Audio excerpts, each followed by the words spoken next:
looks like Alyssa Mercante may have gotten doxxed, or someone close to her did. It goes without saying, I obviously don't support whoever did this. It's wrong, it's dangerous. In some places it's illegal. All that being said, are you really surprised? Was it worth it? All this because a Brazilian rando made a Steam page about video games made by a company you don't even work for or had a hand in. Was it worth trying to ruin Cabrutus or Mark Kern simply for your own benefit? It's called a culture war. Emphasis on the war part. Back in 2014, when the original Gamergate happened, your side held all the cards. Your side doxed, your side swatted. Your side called people's jobs and got them fired, taking bread from their children's mouths. It's been a decade and things have only gotten worse. For what? For you to LARP as activists pretending you cared about video games and women's rights? Marginalized people?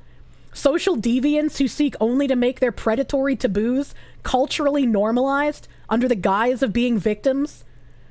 You took away the comforts and escapism of real people going through real strife in the world, all while pretending, poorly I might add, that you were doing this for some greater good.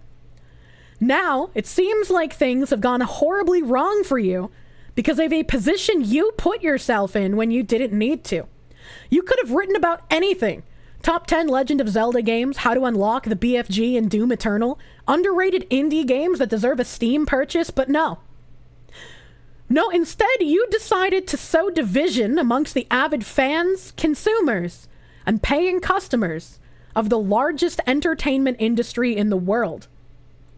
So while it's wrong that you may have gotten doxxed, I have to say, from an outsider looking in, who's been watching all of this come to a head over the last 10 years, your decisions led to this.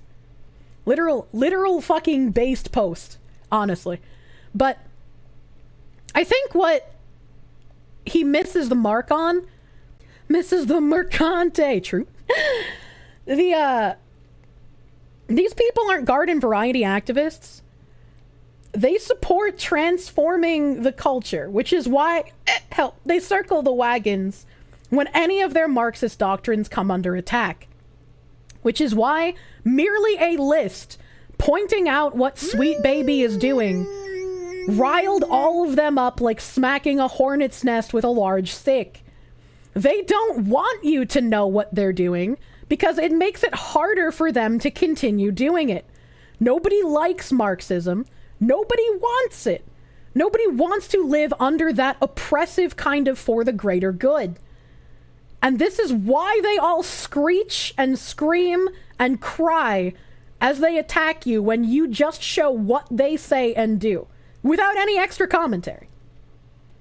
You don't even have to attack them to show what they do, let them speak. Yeah, exactly. Exactly. They want to lead. All of them believe that they will be leaders, unfortunately. You said, who wrote this post? It's Words of Paradise, Bolt the Word. The only ones who like Marxism are someone who hasn't had to live under Marxism. True.